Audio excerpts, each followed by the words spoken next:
an iPod, a phone, and an internet communicator. These are not three separate devices. This is one device. Hello and welcome to this episode of Smart Guy Tech. Today we will be covering the evolution of the iPhone. 2007. Steve Jobs unveils the original iPhone. According to Microsoft, they made much better phones. I mean, just look at this guy hating on the iPhone.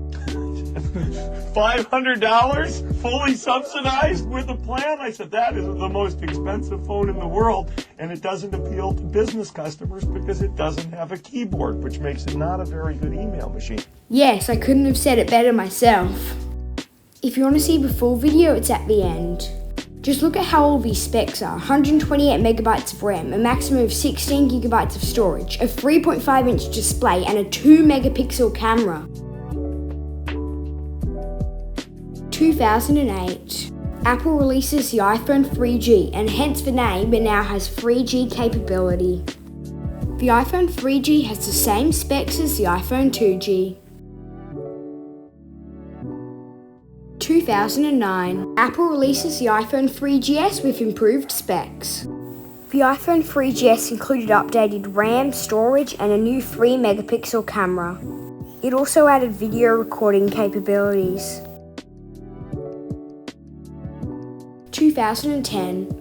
Apple releases the iPhone 4, which is much improved over the iPhone 3GS. It included a Retina display with resolution just above 720p and pixel density of 326 pixels per inch. It also included a selfie camera, which meant this was the first iPhone to support FaceTime. It included 512 megabytes of RAM, a maximum of 32 gigabytes of storage, and a 5 megapixel back and 0.3 megapixel front camera. 2011. Apple unveils the iPhone 4S with a new 8 megapixel camera. As you can see, all the specs are the same apart from the upgraded camera. 2012. Apple releases the iPhone 5 with 4G and a larger 4-inch screen. It also included an upgraded 1.2 megapixel front camera. The iPhone 5 had upgraded RAM, storage, and a new 4-inch display. This was the first time in history that the iPhone's display had increased in size. 2013. The iPhone 5S was released with Touch ID. None of the specs were changed, except that the chip was now 64-bit. The iPhone 5C was also released with specs identical to the iPhone 5, except it had a plastic casing. This was the first time that Apple had ever released two smartphones in 1 year. 2014. The iPhone 6 and 6 Plus were released with much larger displays. This iPhone also had bend gate, which meant that it was susceptible to bending in your pocket. The specs were identical to the iPhone 5S, except it had a larger display. There was also a new 128GB storage model. 2015. The iPhone 6S greatly increased the power of the iPhone. It doubled the amount of RAM and increased the selfie camera to 5 megapixels and the back camera to 12. They also introduced a Plus model with a 5.5-inch screen. Apple also released the iPhone SE, which was like the iPhone 6S, except it was in an iPhone 5 body. The iPhone 6S's specs remained unchanged apart from the upgraded RAM and cameras. 2016. Apple releases the iPhone 7, with the only main design change being the removal of the headphone jack.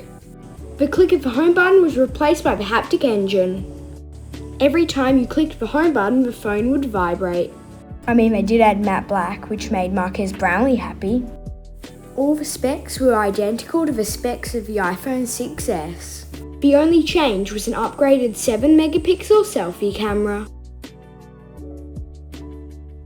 2017. Apple releases the iPhone 8 with minimal improvements. The only difference was a glass back compared to an aluminium back. The specs were also identical to the iPhone 7. Apple also released the iPhone 10, which was probably the biggest design change to ever come to the iPhone. It also removed the home button and was the first iPhone to have a near bezel-less design. The iPhone X also added another gigabyte of RAM. 2018, Apple releases the iPhone XS with no spec upgrades and the only difference being the new chip. Apple also released the iPhone XR, which was their first attempt at a budget phone since the iPhone 5C. The iPhone XR did include a larger 6.1-inch screen compared to the iPhone XS's 5.8-inch screen. 2019, Apple releases the iPhone 11 with upgraded cameras, including a new ultra-wide camera. It also included night mode, which meant it was a much better camera for low-light photography. It included identical specs to the iPhone XR. Apple also released the iPhone 11 and iPhone 11 Pro with an extra telephoto camera. All the specs were also identical to the iPhone XS apart from the new ultra-wide camera. It also included a Pro Max model with a larger 6.5-inch display. The 11 Pro also included another gigabyte of RAM. 2020, Apple releases the iPhone 12 and 12 mini with the same specs as the iPhone 11. The only difference was their new OLED displays. Apple also released the iPhone 12 Pro and the iPhone 12 Pro Max. They included 2 more gigabytes of RAM, and the screen sizes were upgraded to 6.1 inches and 6.7 inches. Apple also released the iPhone SE second generation. 2021, Apple releases the iPhone 13, with the only difference being that the minimum storage option was bumped up to 128 gigabytes. Apple also releases the iPhone 13 Pro and Pro Max, with an upgraded 120Hz screen.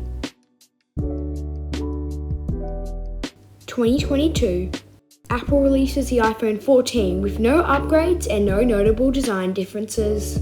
The only difference was 6 gigs of RAM compared to 4. Apple also released the iPhone 14 Pro and Pro Max with an upgraded 48 megapixel camera. Apple releases the new iPhone SE, with the only difference being a new chip. 2023, Apple releases the iPhone 15 with a new aluminium design. It also had an upgraded 48 megapixel main camera. Apple also releases the iPhone 15 Pro and Pro Max with an upgraded 8GB of RAM. Thank you for watching this episode of Smart Guy Tech, and I'll catch you in the next one. As you were promised, here's the full clip from earlier. The Zune was getting some traction, then Steve Jobs goes to Macworld and he pulls out this iPhone. What was your first reaction when you saw that? $500 fully subsidized with a plan? I said, that is the most expensive phone in the world, and it doesn't appeal to business customers because it doesn't have a keyboard, which makes it not a very good email machine. Now, it may sell very well or not.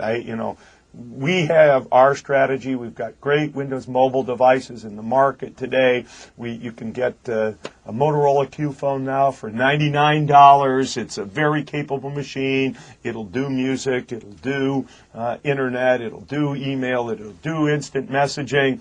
So I kind of look at that and I say, well, I like our strategy. I like it a lot. How do you compete with that, though? He sucked out a lot of the spotlight in the last few weeks because of what happened at Macworld, not only with the iPhone, but with the new iPod. I mean, how do you compete with that, with the Zune? Right now, well, let's take phones first. Right now, we're selling millions and millions and millions of phones a year. Apple is selling 0 phones a year. In 6 months, they'll have the most expensive phone by far ever in the marketplace. And let's see, what's the expression? Let's see how the competition goes. In the case of music and entertainment players, Apple absolutely has a preeminent position. We said we want to be in this market. There's a lot of reasons why there's synergy with other things that we're doing. We think we've got some unique innovations, particularly what we're doing with community, with wireless networking. And we came into the market, a market in which they're very strong, and we took, I think most estimates would say we took about 20-25% of the high end of the market.